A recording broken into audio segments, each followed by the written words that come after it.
ஓம் சாந்தி 17/9/2024 காலை முரளி. ஓம் சாந்தி. பாப்தாதா மதுபன். சிவத்தந்தையே பிரம்மா தந்தையோட உடல் அவதரிச்சு நமக்காக ஆசிரியராகி பாடம் எடுக்க வந்திருக்கிறாரு. நம்மளாம் இறை மாணவர்கள் மிக கவனமா ஆத்மா அபிமானி நிலையிலிருந்து பாபா என்ன சொல்றாங்கன்னு கேட்கலாம். பாபா சொல்றாங்க, இனிமையான குழந்தைகளே, அபு அனைத்தையும் விட மிக பெரிய தீர்த்த ஸ்தலமாகும் என்ற இந்த ரகசியத்தை அனைவருக்கும் சொல்லுங்கள். சுயம் பகவான் இங்கிருந்து அனைவருக்கும் சத்கதி அளிக்கின்றார். பாபா சொல்றாங்க, மவுண்ட் அபு இருக்கு இல்லையா, ராஜஸ்தான்ல, அது எல்லாத்த விட பெரிய தீர்த்த ஸ்தலம்.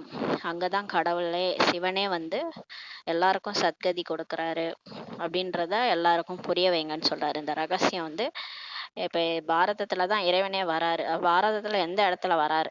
அபுல வராரு அப்படின்ற ரகசியத்தை எல்லாருக்கும் சொல்லுங்கன்னு சொல்றாரு. கேள்வி: எந்த ஒரு விஷயத்தை மனிதர்கள் புரிந்து கொள்வார்களானால் இங்கே பெருங்கூட்டமே கூடிவிடும். எந்த ஒரு விஷயத்த நம்ம இப்ப யாரும் புரிஞ்சிக்காம இருக்கிறாங்க இல்லையா, கடைசியா புரிஞ்சுக்குவாங்க. அப்போ பாம்பே வரைக்கும் கியூ நிக்கும்னு சொல்லியிருக்கிறாரு. பெருங்கூட்டமே இங்க கூடிடும்.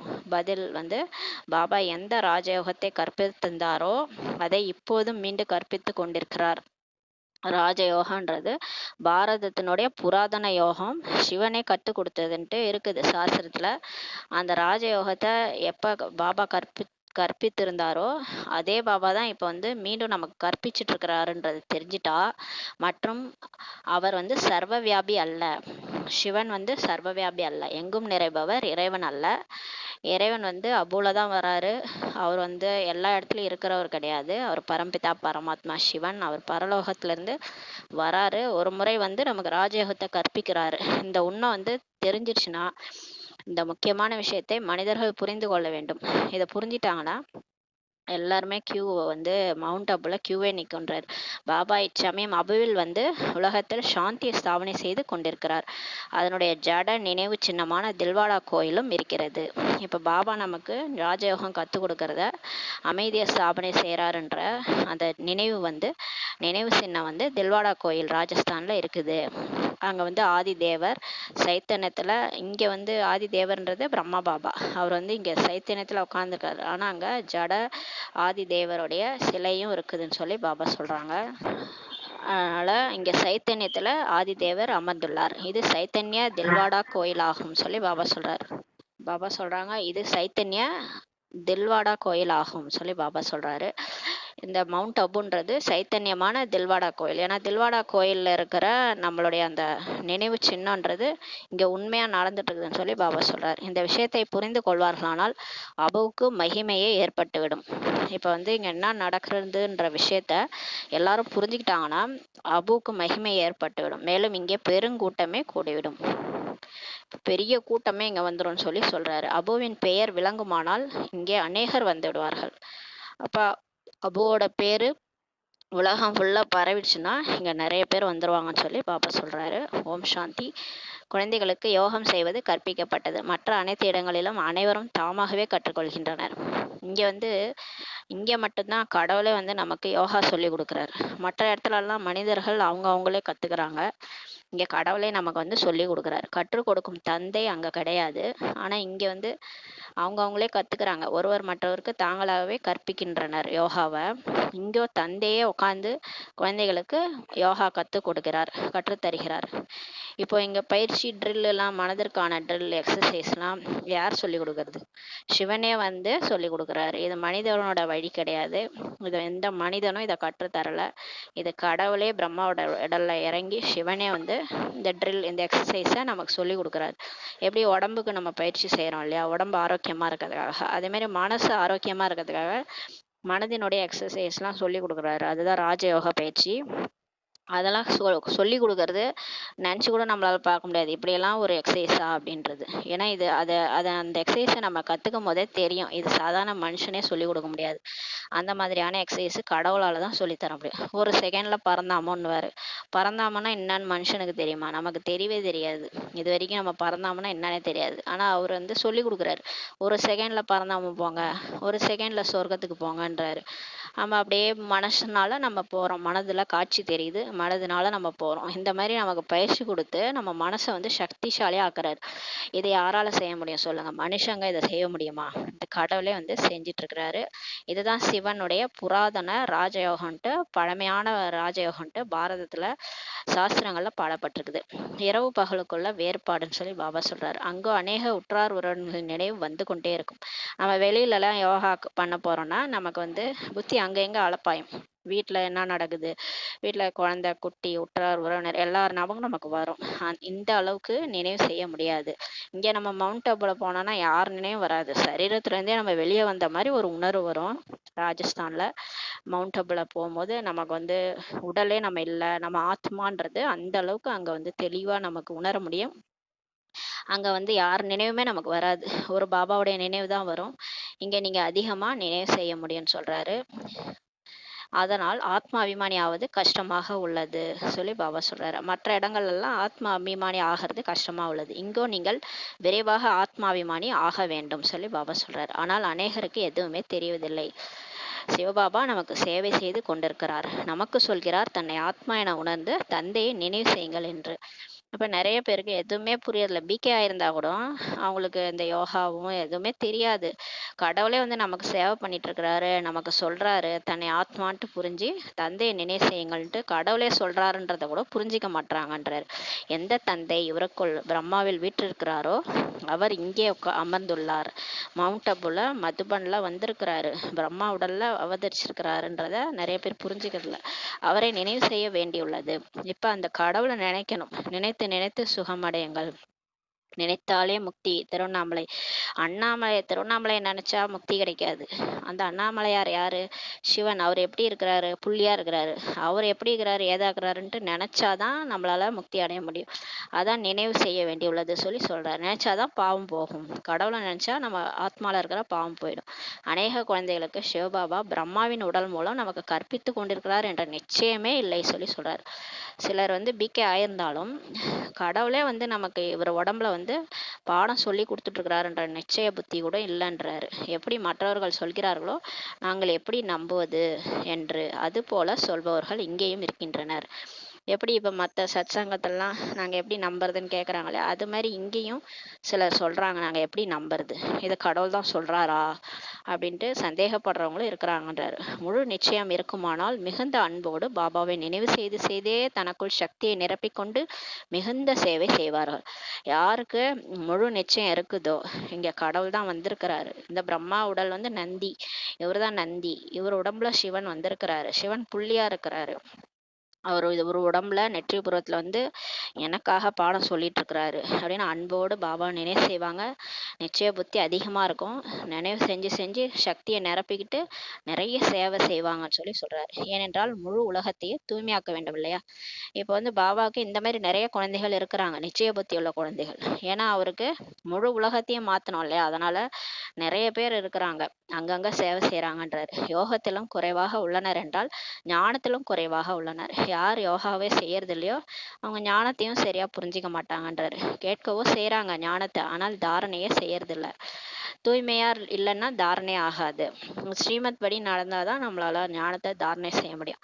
தாரணை ஆகிறது என்றால் பிறகு மற்றவர்களையும் தாரணை செய்ய வைப்பார்கள். யாருக்கு புரியுதோ ஞானம் அவங்க என்ன பண்ணுவாங்க, மற்றவங்களையும் தாரணை செய்ய வைப்பாங்க. அவங்க வாழ்க்கையிலையும் பாபாவுடைய முரளியை சொல்லி சொல்லி புரிய வச்சு அவங்களையும் மாற்றுவாங்க, அவங்க வாழ்க்கையும் மாற்றுவாங்கன்றார். பாபா புரிய வைத்திருந்தார். உலகில் உள்ள மனிதர்கள் மாநாடு முதலியன நடத்தி கொண்டே இருக்கிறாங்க இல்லையா. இப்போ எதுக்காக மாநாடு நடத்துகிறாங்கன்னா அமைதி சாந்தி நிலவணும், அமைதி ஏற்படணும். ஏன்னா உலக போர் மூழ்கிற வாய்ப்பு இருக்கு இல்லையா. இப்போ யாரும் ஒற்றுமையாகவே இருக்க மாட்டாங்க, அதனால அமைதிக்கான மாநாடு நடத்துகிறாங்க. உலகத்தில் சாந்தி நிலவ வேண்டும்ட்டு விரும்புகிறாங்க. ஆனால் உலகத்தில் சாந்தி எப்போது இருந்தது, எவ்விதமாக உருவானது என்பது பற்றி எதுவுமே அவர்களுக்கு தெரியாது. இப்ப யாரெல்லாம் இந்த மாநாடு நடத்துறாங்களோ அவங்களுக்கு உலகத்துல எப்ப சாந்தி இருந்தது, எவ்விதமா அந்த சாந்தி உருவானதுன்ட்டு யாருக்குமே தெரியாது. எந்த விதமான சாந்தி இருந்ததோ அதுதான் வேண்டும் அல்லவா சொல்லி பாபா கேட்கிறாரு. இதே குழந்தைகளாகிய நீங்க தான் அறிவீர்கள், உலகத்தில் சுகம் சாந்தியின் ஸ்தாபனை இப்போது நடைபெற்று கொண்டிருக்கிறது சொல்லி சொல்றாரு. இப்போ வந்து துக்கம் அசாந்தி தான் இருக்குது கலியுகத்துல. கடவுளே வந்து இப்ப இந்த சுகம் சாந்தியை ஸ்தாபனை பண்ணிட்டு இருக்கிறாரு. இனிமே தான் வரப்போகுது அந்த உலகம், அமைதியான உலகம் வரப்போகுது. ஆனா ஒரு காலத்துல, போன கல்பத்துல லட்சுமி நாராயணர் இருந்தபோது அந்த அமைதியான உலகம் இருந்தது. அப்பதான் இருந்ததுன்றது பாபா சொல்றாரு. இப்போ பாபா வந்து விட்டார். எப்படி இந்த தில்வாடா கோயில் இருக்குது இல்லையா, அங்க ஆதி தேவரும் இருக்கிறார். அந்த ஆதாம் ஏவாள்னு சொல்றாங்கல்ல, அந்த இஸ்லாம தர்மத்துல, கிறிஸ்துவ தர்மத்திலயும் சொல்லுவாங்க ஆடம் ஈவ் அப்படின்லாம் சொல்லுவாங்க. உண்மையில ஆடாம் ஏவுன்றது ஆதி தேவன் ஆதி தேவி தான். அது பிரம்மா சரஸ்வதியை தான் அப்படி சொல்றாங்க. அப்ப வந்து ஆதி தேவரும் இங்க இருக்கிறார் இல்லையா, உண்மையிலே பிரம்மா பாபா தான் ஆதி தேவன். அவர் மூலமா தான் படைப்பே ஏற்படுது. அவர் உடம்புல சிவன் வந்து அவரை தத்தெடுத்து அவர் மூலமா நம்மளை தத்தெடுக்கிறாரு. அவர் தான் ஆதாம, அம்மா தான் ஏவாள். இவங்க 2 பேர் மூலமா நம்மளை வந்து தத்தெடுத்துக்கிட்டு இப்போ நம்ம எல்லாமே அந்த மனித சமூகமே இப்போ உருவாகிட்டு இருக்குது. அதை தான் வந்து ஆதாம் ஏவாள்னு சொல்லுவாங்க. அவங்க தான் வந்து கொள்ளு தாத்தா அப்படின்ட்டு. இப்போ இவங்க மூலமா தான் வந்துட்டு இருக்கு. இது வந்து சைத்தன்யமான ஆதி தேவர் இவர்னு சொல்றாரு. சைத்தன்யமான தில்வாடா கோயில் வந்து மதுபன் தான் சொல்றாரு. மேலே உலகத்தில் சாந்தியின் காட்சியும் உள்ளது. எங்காவது மகாநாடு முதலியவற்றில் உங்களை அழைக்கிறார்கள் என்றால் நீங்கள் கேளுங்கள் சொல்லி பாபா சொல்றாரு. இப்போ மகாநாடுக்கெல்லாம் உங்களை கூப்பிடுறாங்கன்னா நீங்க கேளுங்க, உலகத்தில் எப்படிப்பட்ட சாந்தி வேண்டும். சரி, நீங்க சாந்தி வேணும்ன்றீங்களே, எந்த மாதிரி சாந்தி உங்களுக்கு வேணும்னு சொல்லி கேளுங்க. இந்த லட்சுமி நாராயணனோட ராஜ்யத்துல உலகத்தில் சாந்தி ஒரு காலத்துல இருந்ததுன்னு சொல்லுங்க. அதுவே தில்வாடா கோயில்ல இப்ப முழு நினைவு சின்னமாக இருக்குது. அங்க போய் பார்த்துட்டு வாங்க. மதுபன்ல தில்வாடா கோயில் இருக்கு. அது வந்து ஜெயின் டெம்பிள். அது உண்மையிலே பிரம்மகுமாரிஸ் கட்டின கோயில் கிடையாது. அது ஜெயினர்கள் கட்டின கோயில். அது தெரியாமலே கட்டி வச்சிருக்கிறாங்க. ஆனா அதோட உதாரணம் வந்து நம்முடையதுதான். கீழே எல்லாரும் யோகா பண்ற மாதிரி இருக்கும். அங்க ஆதிதேவன் ஆதிதேவி சிலை இருக்கும். மேல சொர்க்கம் இருக்கும். ஆனா எல்லாரும் ஒருத்தவங்க கண்ணை திறந்து பார்த்து யோகா பண்ற மாதிரி ராஜ யோகத்தினுடைய முழு நினைவு சின்னமா அங்க தில்வாடா கோயில்ல இருக்குது. அதை போய் பாருங்கன்னு சொல்லுங்க. உலகத்தில் சாந்தியின் உதாரணமும் வேண்டும் தானே. லட்சுமி நாராயணன் சித்திரத்தின் மூலம் கூட புரிந்து கொள்வதில்லை.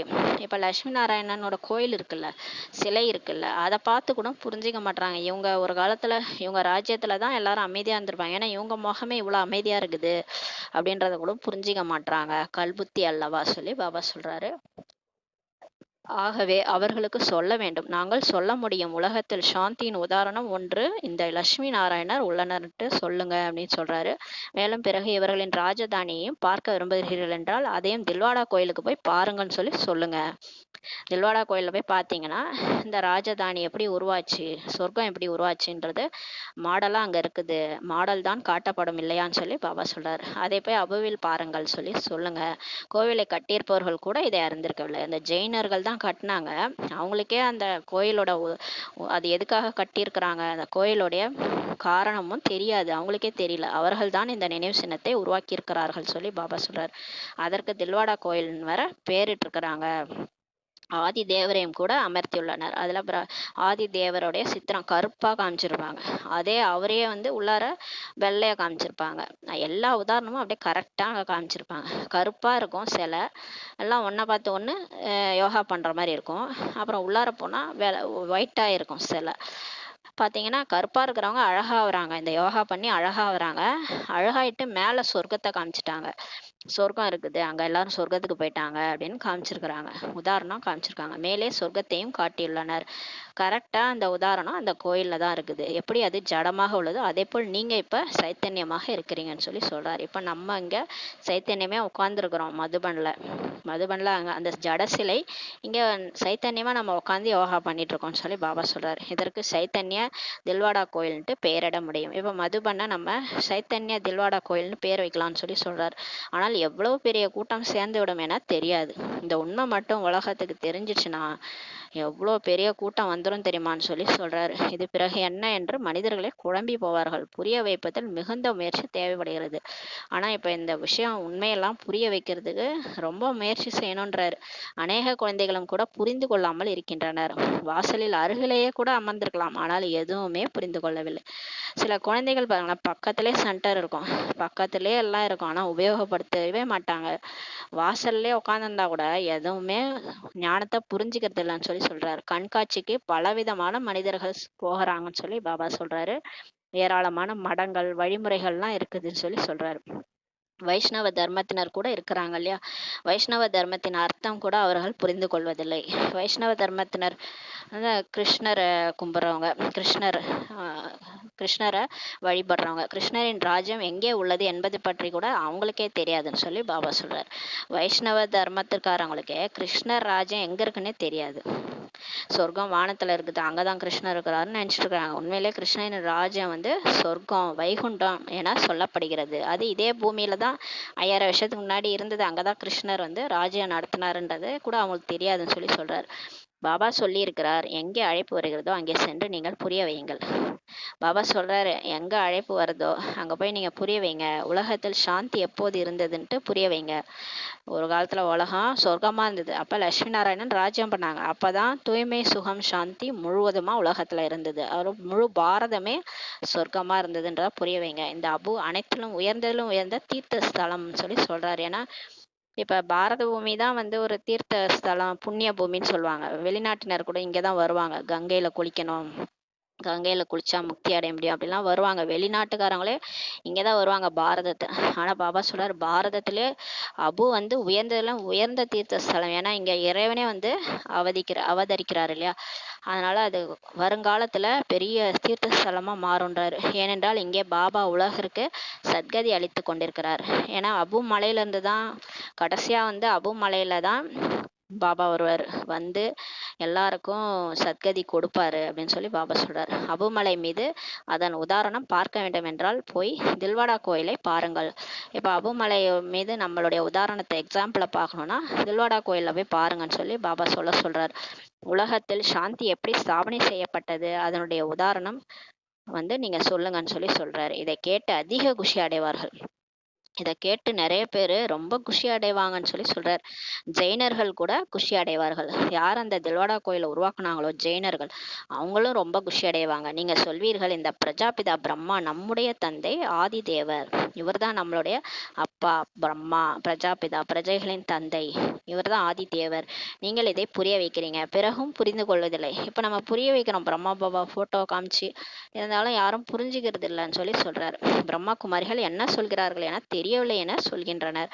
ஆகவே குழந்தைகள், நீங்கள் அபுவுக்கு மிக உயர்ந்த மகிமை செய்து புரிய வைக்க வேண்டும். அதனால இப்ப நீங்க அபுவை பத்தி சொல்லி சொல்லி புரிய வைங்கன்றாரு. அபு பெரியதிலும் பெரியதொரு தீர்த்த ஸ்தலமாகும். பாம்பேயிலும் கூட நீங்கள் புரிய வைக்க முடியும். அபுமலை பெரியதிலும் பெரிய தீர்த்த ஸ்தலம்ட்டு பாம்பேல புரிய வைக்க முடியும்ன்றார். ஏனென்றால் பரம்பிதா பரமாத்மா அபுவில் சொர்க்கத்தை ஸ்தாபனை செய்துள்ளார். எப்படி சொர்க்கத்தின் படைப்பை படைத்துள்ளார், அந்த சொர்க்கத்தின் மற்றும் ஆதி தேவரின் மாதிரிகள் அனைத்துமே அபுவில் உள்ளன சொல்லி புரிய வைங்கன்றார். அதை எந்த ஒரு மனிதரும் நாங்கள் புரிந்து கொள்வதில்லை, இப்போது அறிந்து கொண்டோம், உங்களுக்கு தெரியாது, அதனால் உங்களுக்கு புரிய வைக்கிறோம் சொல்லி சொல்லுங்கன்றாரு. எந்த ஒரு மனிதரும் இப்ப புரிஞ்சிக்கல இல்லையா? யாருமே புரிஞ்சுக்கிறது இல்ல.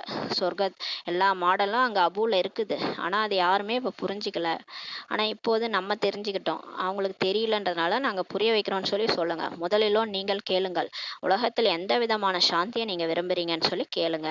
எப்போதாவது பார்த்திருக்கிறீர்களா, உலகத்தில் சாந்தியோ இவர்களுடைய ராஜ்யத்தில் தான் இருந்தது. உலகத்துல அமைதி வேணும்னா அது முடியாது. எல்லா இடத்துலயும் அமைதி எப்படி வரும் உலகத்துல? ஏன்னா ஒரு நாடு இன்னொரு நாடு போரிட்டுக்குது இல்லையா? யாருமே அந்த காமம், கோபம், பற்று, ஆசை, அகங்காரம் இருக்கிற வரைக்கும் ஒரு வீட்டுல உள்ளவங்களே ஒத்து போக மாட்டாங்க. நீங்க எங்கேயாவது ஒரு வீடாவது ஒத்துமையா ஒன்னா எல்லாரும் சந்தோஷமா இருக்கிறோம்னு காட்டுங்க பார்ப்போம். அப்ப வீட்லயே ஒத்துமையா இல்லாத போது நாடு எப்படி ஒத்துமையா இருக்கும்? யோசிச்சு பார்க்கணும். ஒரு நாடு இன்னொரு நாடோட எப்படி ஒற்றுமையா ஆகி எப்படி அமைதி ஏற்படும்? இததான் பாபா புரிய வைக்க சொல்றாரு. உலகத்துல நீங்க சாந்தியை பார்க்கணும்னா அது லட்சுமி நாராயண் ராஜ்யத்துலதான் நீங்க பார்க்க முடியும். ஏன்னா அங்க ஒவ்வொரு வீட்லயும் ஒத்துமையா இருப்பாங்க. லட்சுமி நாராயணனுடைய வீட்டுல எல்லாரும் ஒத்துமையா இருப்பாங்க. ஏன்னா அவங்களுக்குள்ளார காமம், கோபம், பற்று, ஆசை, அகங்காரமே இருக்காது. எப்ப அந்த 5 விகாரம் இல்லையோ அப்பதான் அமைதி ஏற்படும் உலகத்துலன்றத புரிய வைங்கன்றாரு. ஒரே ஒரு ஆதி சனாதன தேவி தேவதா தர்மம் தான் இருந்தது, இவர்களுடைய குலத்தின் ராஜ்யம் தான் இருந்தது. நீங்கள் வருவீர்களானால் இவருடைய ராஜதானியின் மாதிரிய உங்களுக்கு காட்டுறோம் தில்வாடா கோயில்ல சொல்லி சொல்லுங்க. இதுவோ பழைய தூய்மை இல்லாத உலகம். இப்போ நீங்க இருக்கிறது கலியுகம், தூய்மை இல்லாத உலகம். சிலர் இதே புது உலகம்னு நினைச்சுக்கிறாங்க. புதிய உலகம் என்றோ இதை சொல்ல மாட்டார்கள் இல்லையா? இது எங்க பார்த்தாலும் சாக்கடை, எங்க பார்த்தாலும் பிரச்சனை, பிணங்கள்லாம் மிதக்குது கங்கையில. இது போய் எப்படி புது உலகம்னு நீங்க சொல்லுவீங்க? புது உலகத்தின் மாதிரியோ இங்கேதான் உள்ளதுன்னு சொல்லி தில்வாடா கோயில்ல கொண்டு போய் காட்டுங்க. புது உலகம் இப்போது ஸ்தாபனையாகி கொண்டிருக்கிறது. அந்த புது உலகம் கடவுளே வந்து இப்ப ஸ்தாபனை பண்ணிட்டு இருக்கிறார். நீங்கள் அறிந்திருக்கிறீர்கள், அதனால் தான் சொல்கிறீர்கள். அனைவரும் அறிந்திருக்கவில்லை, சொல்வதும் இல்லை, புரிந்து கொள்வதும் இல்லை சொல்லி பாபா சொல்றார். நீங்க புரிஞ்சுக்கிட்டீங்க, அதனால நீங்க எல்லாருக்கும் போய் சொல்லி சொல்ல விரும்புறீங்க. ஆனா சிலர் புரிஞ்சுக்கவே மாட்றாங்க. அதனாலதான் மத்தவங்க சொல்லவும் மாட்றாங்க, தானே புரிஞ்சுக்கலன்றாரு. விஷயம் மிகவும் சுலபமானது. மேலே சொர்க்கத்தின் ராஜதானி இருக்கிறது, கீழே ஆதிதேவர் உட்கார்ந்திருக்கிறார். அவரை தான் ஆதாம் எனவும் சொல்கின்றனர். இதெல்லாம் வந்து தில்வாடா கோயில்ல இருக்குது. ஆதாம்ன்றது யாரை சொல்றோம்னா, அவர் தான் கிரேட் கிரேட் கிராண்ட் ஃபாதர்ன்ட்டு சொல்றோம். கொள்ளு தாத்தா எள்ளு தாத்தான்னு சொல்லுவாங்க. ஆதாம்ல இருந்து தான் மனுஷன் வந்தான். அப்ப வந்து அதெல்லாம் கிறிஸ்தவர்கள் சொல்லியிருப்பாங்க. அவங்கள கரெக்டா தான் எல்லாம் பைபிள்ல சொல்லியிருக்கிறாங்க. ஆதாம்ன்றவர் ஒரு கிரேட் கிரேட் கிராண்ட் ஃபாதர், அவர்ல இருந்து தான் எல்லாருமே உருவாயிருக்கிறாங்க. இந்த பிரம்மா தான் ஆதாமா உட்கார்ந்துருக்கிறாரு. இவர் ராஜயோகம் கற்று எல்லாரையும் படைக்கிறாரு. பிரம்மாவோடல சிவன் வந்து படைக்கிறாரு. படைச்சுதான் நம்ம எல்லாரும் உருவானோம். அப்புறம் தான் வந்து அந்த ராஜதானி ஸ்தாபனையாச்சு. மேல சொர்க்கத்தினுடைய மாடல் இருக்குது. இது எல்லாமே தில்வாடா கோயில்ல இருக்குன்னு சொல்றாரு. இது போல் நீங்கள் மகிமையை சொல்வீர்களானால் கேட்டு குஷியாகி விடுவார்கள். ஆனா நீங்க இதெல்லாம் போய் புரிய வச்சீங்கன்னா கேட்டு குஷியாயிடுவாங்கன்னு சொல்லி சொல்றாரு. மிகவும் சரியாக உள்ளது. சொல்லுங்கள், நீங்கள் கிருஷ்ணருக்கு மகிமை செய்கிறீர்கள், ஆனால் உங்களுக்கு எதுவுமே தெரியாதுன்னு சொல்லி சொல்லுங்க. சில எல்லாருமே குஷாயிடுவாங்க, சரியாக இருக்குது நீங்க சொல்றதெல்லான்ட்டு. இப்ப நம்ம சொல்லலாம், நீங்க கிருஷ்ணருக்கு மகிமை செய்றீங்க இல்லையா, ஆனா அவரை பத்தி உங்களுக்கு எதுவுமே தெரியாது. கிருஷ்ணரோ வைகுண்டத்தின் மகாராஜா. கிருஷ்ணர் யார் தெரியுமா? சொர்க்கத்தினுடைய மகாராஜா. அவரு உலகத்தின் எஜமானராக ஒரு காலத்துல இருந்தார். அவருடைய மாதிரி பார்க்க விரும்புகிறேன்னா அபுக்கு வாங்கன்னு சொல்லி சொல்லுங்க. உங்களுக்கு வைகுண்டத்தின் மாதிரியை காட்டுகிறோம் சொல்லி சொல்லுங்க. எப்படி புருஷோத்தம சங்கம யுகத்துல ராஜயோகம் கற்றுக்கொள்கின்றனர், அதன் மூலம்தான் பிறகு உலகத்துக்கே எஜமானராக ஆகியிருக்கிறார்கள் சொல்லி புரிய வைங்க. யாரு புருஷோத்தம சங்கம யுகத்துல சிவன் சொல்லி கொடுக்குற அந்த ராஜயோகம், மனசு புத்திய கண்ட்ரோல் பண்றது, 5 விகாரத்தையும் அடக்கிறது, மனசு புத்திய கண்ட்ரோல் பண்ணி சுயராஜ்ய அதிகாரியா இருந்து கர்மேந்திரியங்களை குளிர்ச்சியாக்கி கண் காது மூக்கு வாய் எல்லாத்தையும் அடக்கி மனசு புத்தியை அடக்கி ஒருநிலைப்படுத்தி யார் கடவுளை நினைக்கிறாங்களோ அவங்க தான் வந்து ராஜாவாகிறாங்க, சுயராஜ்ய அதிகாரியா ஆகிறாங்க. அதன் மூலமா தான் உலகத்துக்கே எஜமானரா ஆகியிருக்கிறாங்கன்றத புரிய வைங்க. அவர் தான் கிருஷ்ணர். கிருஷ்ணர் அப்படிதான் ராஜாவானாரு. சிவனே கற்றுக் கொடுத்த ராஜயோகம் மூலமா தான் சொல்லி புரிய வைங்க. என்பதனுடைய மாதிரியும் கூட காட்டுறோம்னு சொல்லி சொல்லுங்க. சங்கமயுகத்தின் தபஸ்யாவையும் காட்டுகிறோம் சொல்லி புரிய வைங்க. நடைமுறையில் என்ன நடைபெற்றதோ அதன் நினைவு சின்னத்தையும் காட்டுகிறோம். எல்லாமே தில்வாடா கோயில்ல இருக்குது. இப்ப நம்ம போனா கூட மவுண்ட் ஆபுல நம்ம அபுவுக்கு போய் நம்ம யோகா பண்ணாலும், பிரம்மா பாபா இருந்த இடம், குடிலு, அந்த பீஸ் டவர் எல்லாத்தையும் பார்த்தாலும் தில்வாடா கோயிலுக்கும் நம்மளை கூட்டு போவாங்க. அங்கேயே நம்ம சுத்தி பார்த்தோம்னா எல்லாமே சரியா தான் இருக்கும். நினைவு சின்னம்லாம் காட்டுவாங்க நமக்கு. சிவபாபா லட்சுமி நாராயணன் ராஜ்யத்தை ஸ்தாபனை செய்தார். சிவபாபா தான் வந்து இந்த லட்சுமி நாராயணோட ராஜ்யத்தை ஸ்தாபனை செய்தார். அதனாலதான் இந்த சொல்லுவாங்க, நாராயணன் வந்து கடன் வாங்கிட்டாரு, அந்த கடனை இன்னும் அடைச்சிட்டு இருக்கிறாரு அப்படின்னு சொல்லி சொல்லுவாங்க. திருப்பதி நாராயணன் வந்து குபேரன்ட்டன்னு சொல்லி சொல்லுவாங்க. அந்த குபேரன் வேற யாரும் கிடையாது, சிவபாபா தான். அவரு நமக்கு பண்ண நல்லதுக்கு நம்மளால எதுவுமே கடனே அடைக்க முடியாது, அந்த அளவுக்கு நல்லது பண்ணியிருக்கிறாரு. நம்ம அவருக்கு ஒன்றும் செய்யல, ஆனா அவரு நம்மளை கொண்டு போய் வைகுண்டத்துக்கே அஜாமானரா ஆக்கிட்டு போயிருக்கிறாரு. அதனால அவரோட கடனை இன்னும் அடைக்கிறாங்க. அந்த லட்சுமி நாராயணன் சொல்லி ஒரு கதை இருக்கு. அது உண்மையிலே தான் அவர் ராஜயோகத்தை கத்து கொடுத்து சொர்க்கத்துல கொண்டு போய் உட்கார வச்சிட்டாரு ஆத்மாவை. ஆத்மா கெட்டு போயிருந்த ஆத்மாவை நல்ல ஆத்மாவா மாத்தி ராஜயோகம் மூலமா கொண்டு போய் உட்கார வச்சிட்டாரு. அதனுடைய கடனை தான் இன்னும் வந்து நாராயணர் அடைச்சிட்டு இருக்கிறாருன்னு சொல்லி சொல்லுவாங்க. அது வந்து ஜட சித்திரத்துக்கு சொல்லுவாங்க. ஆனா சைத்தன்யமா ஆத்மாவை தான் பரமாத்மா மாத்தி கூட்டு போய் உட்கார வச்சாரு. அந்த கடனை இன்னும் நம்மளால அடைக்க முடியல. அதுதான் உண்மைன்னு சொல்லி சொல்றாரு. அதனாலதான் சிவன் படி இழக்கிறாருன்னு சொல்லி சொல்லுவாங்க. நிறைய பக்தி மார்க்கத்திலே படம் இருக்கும். சிவன் மாதிரி ஒருத்தர் நின்று இருப்பாரு, அவர்கிட்ட தான் குபேரன் லட்சுமியுமே காசு அவங்க கொட்டுற மாதிரி இருக்கும். லட்சுமியே அவர்கிட்ட இருந்து தான் வாங்குற மாதிரி எல்லாம் இருக்கும்.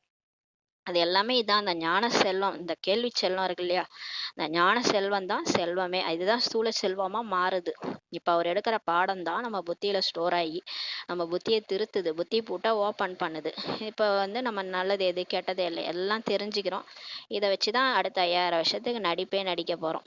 கடவுள் தான் இப்போ வர்றாரு, சிவனே வந்து தான் இப்போ எல்லாரையுமே படி அளக்கிறாரு. நமக்கு படி அளக்கிறவர் பரமேஸ்வரனே வந்து தான் இந்த ஞானத்தை இப்போ கொடுத்துட்ருக்கிறாரு. அவருடைய சித்திரமும் அம்பாளின் கோயிலும் கூட இருக்கிறது. சிவபாபா லட்சுமி நாராயணோட ராஜ்யத்தை ஸ்தாபனை செய்தார்.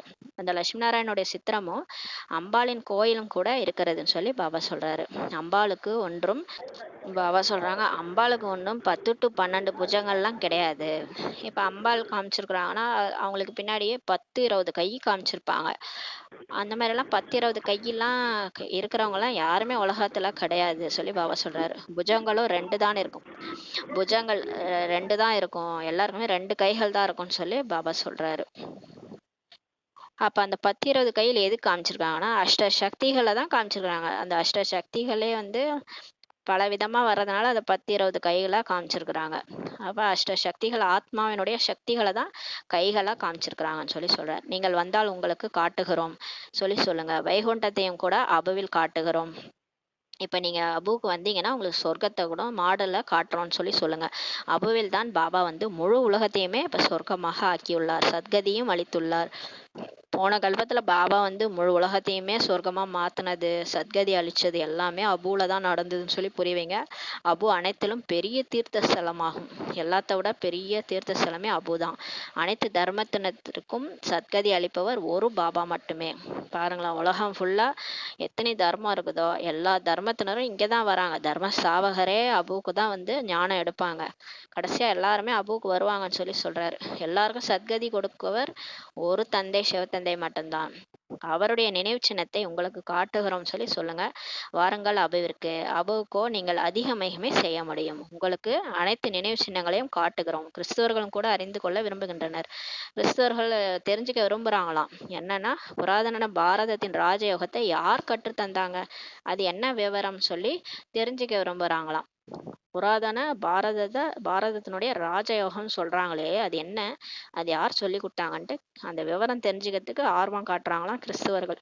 அவர்களுக்கு சொல்லுங்க, அபுக்கு வாருங்க காட்டுறோன்னு சொல்லி சொல்லுங்கன்னு சொல்றாரு. வைகுண்டமும் கூட கூரை மீது முழுமையாக சரியாக உருவாக்கப்பட்டுள்ளன. தெல்வாடா கோயில்ல வைகுண்டத்தினுடைய சித்திரம் மேல கூரையில டாப்ல உருவாக்கியிருக்காங்க. அது கூட சரியாவே இருக்குன்னு சொல்லி சொல்றாரு. நீங்கள் அது போல செய்ய முடியாது. ஆக இதை நன்றாக சொல்லி புரிய வைக்க வேண்டும் சொல்லி பாபா சொல்றாரு. சுற்றுலா பயணிகள் அலைந்து கஷ்டப்படுறாங்க, அவர்களும் வந்து புரிந்து கொள்ளலாம். உங்களுடைய அபுவின் பெயர் புகழ் பெற்று விட்டால் அநேகர் வந்து விடுவார்கள் சொல்லி பாபா சொல்றாரு. இப்ப எங்கெங்கயோ சுற்றுலா போய் கஷ்டப்படுறாங்க இல்லையா, அவங்களும் வந்து புரிஞ்சுக்கலாம். இப்ப அபுவின் பெயர் புகழ் பெற்றுச்சுன்னா நிறைய பேர் வந்துருவாங்கன்னு சொல்லி சொல்றாரு. அதுக்கப்புறம் நம்ம முயற்சி பண்ணவே டைம் இருக்காது, அவ்வளோ கும்பல் வந்துடும் அபுக்கு. அபு மிகவும் புகழ் பெற்றுவிடும் சொல்லி சொல்றாரு. ஒரு காலத்துல பாருங்க அபுக்கு கியூ நிக்கும்ன்றாரு. அதுக்குள்ளார நம்ம அபுக்கு போய் பார்த்துட்டு வரவங்களாம் பார்த்துட்டு வந்துடணும். ஏன்னா கியூ நிக்க ஆரம்பிச்சுன்னா போக முடியாது. உலகத்தில் சாந்தி எப்படி ஏற்படும் என்று யாராவது கேட்கலாம். யாராவது கேட்பாங்க, உலகத்துல அமைதி எப்படி ஏற்படும்? சம்மோனம் முதலியவற்றில் அழைப்பிதழ் கொடுத்தால் அவர்களிடம் கேட்கணும், உலகத்தில் சாந்தி எப்போது இருந்தது என்பதை அறிவீர்களான்னு கேளுங்க. உலகத்தில் சாந்தி எப்படி இருந்தது, வாருங்கள் நாங்கள் அதை புரிய வைக்கிறோம்னு சொல்லுங்க. மாடல்கள் முதலிய அனைத்தையும் காண்பிக்கிறோம். இது போன்ற மாடல் வேற எங்குமே கிடையாது. அபுவில் தான் அனைத்திலும் பெரிய பெரிய தீர்த்த ஸ்தலம் அபுதான் சொல்லி சொல்லுங்க. அதில் பாபாவே வந்து உலகத்தில் சாந்தியை அனைவருக்கும் சத்கதியை அளிக்கின்றான்னு சொல்லி புரிய வைங்க. இவ்விஷயங்களை வேற யாருமே தெரிஞ்சுக்கல.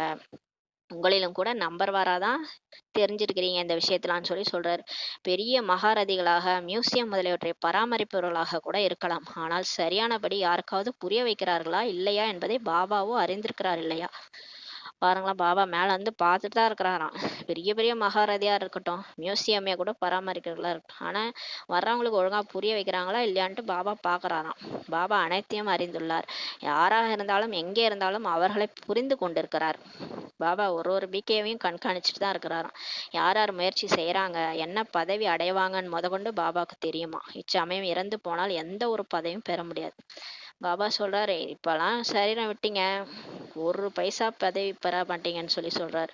அந்த அளவுக்கு முயற்சியே இல்லை இல்லையா. பாபா நினைக்கிறதே கம்மியா இருக்குது, சேவையும் பண்றது இல்லை, அப்புறம் எங்க இருந்து நீங்க பதவி அடைவீங்கன்னு சொல்லி கேட்கிறாரு. நினைவு யாத்திரையின் முயற்சியை அவர்களால் புரிந்து கொள்ள முடியாது. நமக்கே தெரியாது நம்ம எவ்வளவு நேரம் பாபா நினைக்கிறோம்.